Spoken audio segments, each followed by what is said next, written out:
thing the Sixers should do with James Harden, right? Option one, right? He signs his $47 million player option, and I think this is probably the best option for the Sixers. One, it doesn't lock any money in long term. This Philadelphia is different than a team like the Hornets, right? The Sixers have a free agent destination. They can get free agents, big names, so locking in long term is bad for them. One, locking with James Harden long term is also not the best option, right? Like, he is not proven to be this amazing player right now in his career, and he said he's been dealing with a hamstring injury for about 2 years at this point. So locking in long term is a little bit of a question mark, and also gives a 1-year trial of the James Harden Embiid combo. We've only seen roughly a quarter of a season and a second round exit. Obviously, you would want a full season to see if the combo works. If not, move on.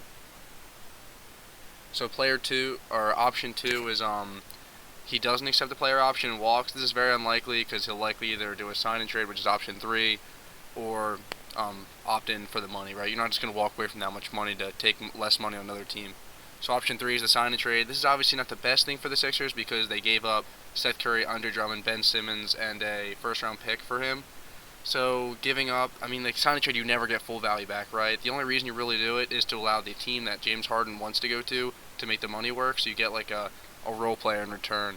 So this is not a deal for the Sixers, but if James Harden doesn't want to be a Sixer, it's pretty much their only option. So it depends. This is up to James Harden, this one. And then option number four is the Sixers give him a supermax or sign him long term. So supermax I see as the worst possible option for the 76ers, right? James Harden he's a great player, and he's one of the best three-point shooters, one of the best offensive players the league has ever seen. But he's definitely not worth a supermax this late in his career. I think the thing about James Harden, right, is that you see these spurts of like, wow, that's him, there's him, and then you see clips of his vertical changing over time, right? His vertical getting less and less as the years go on. In those first two games in the second round where Embiid wasn't in, James Harden needed DeAndre Jordan in just so he could run pick and rolls because James Harden isn't fast enough to beat a one-man anymore. See, those are things you don't want to see. Here's a breakdown of all James Harden's points over his entire career, right?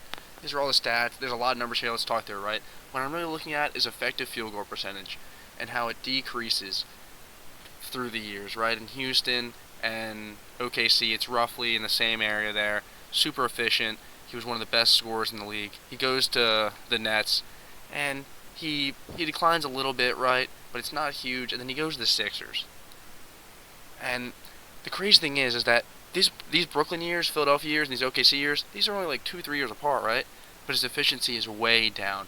And this might point to some off-the-court issues with guys like LeBron rehabbing and spending millions of dollars on rehab. And you see clips of James Harden in the club during the season almost every night. Like, the guy, like, he's almost born for the Miami Heat because there's so many clubs down there. His points have gone down throughout his career. He has upped his passing, which is great to see, but his overall efficiency has gone down. And efficiency is what makes a great player great. So then it brings us to the Joel Embiid issue, right?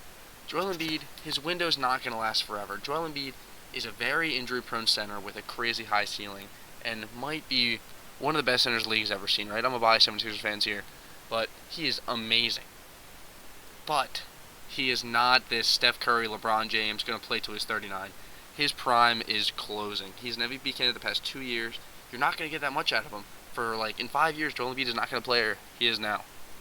You can't waste his prime on James Harden not panning out long term, because then the money's going to get locked up, and everyone's going to remember, wow, they really shouldn't have signed Harden. And then we have the Daryl Morey dilemma.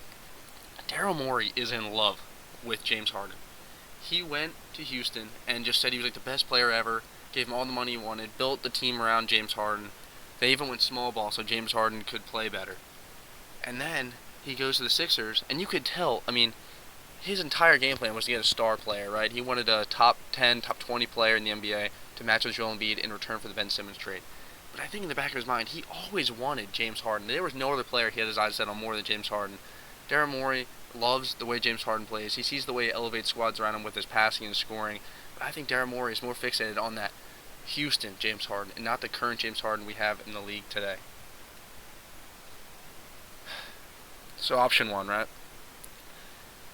There's some concern stated that he's working through a hamstring injury and he hasn't practiced at a high level in the past 2 years. James Harden said this himself, right? That's concerning. When a player can't recover from an injury and it's lingering for that long, that's rough when you sign that player long term. I mean, he's going to get $61 million if he signs a max extension. Brings option 4, right? This is he accepts the player option, and we sign to a long-term deal on top of that. Ideally, we see a Chris Paul or Drew Holiday deal where we pay him a good amount of money, but it is not a supermax and it's long-term. So the Sixers will take the upside of paying him a little less now, and the downside of a 36, 37-year-old James Harden still making $40 million, $35 million a year, right? So if he signs that player option and the max extension, $233 million, $61 million in 2027. This is worst case scenario for the Sixers, I see, right? This is not what they want to do. They don't want to lock this much money up for this long with a player that might not even work out. We've only seen a half season, and it hasn't been a very good season. This is a Daryl Morey quote. He says he really wants to bring James Harden back. This brings back the Daryl Morey thing that he's just really in love with James Harden. So in all, I think the best thing for the 76ers to do is to hope that James Harden accepts that player option and plays a full season without wanting that max money, that long-term extension from the Sixers. See, but you look from James Harden's perspective, right? He wants that long-term money locked up. If he gets injured, he's not getting that money. That's millions and millions of dollars difference he's betting on 1 year when he could easily just use the power he has of his skill to force the 76ers to either give him a contract, sign and trade him, or sign him to a long-term deal. It all really comes down to James Harden on what he wants to do, but ideally for the Sixers, it's the player option. They get a 1-year test trial to see if it works, and then they go from there. Thank you for your time. Appreciate it. Subscribe and like and share. Thank you.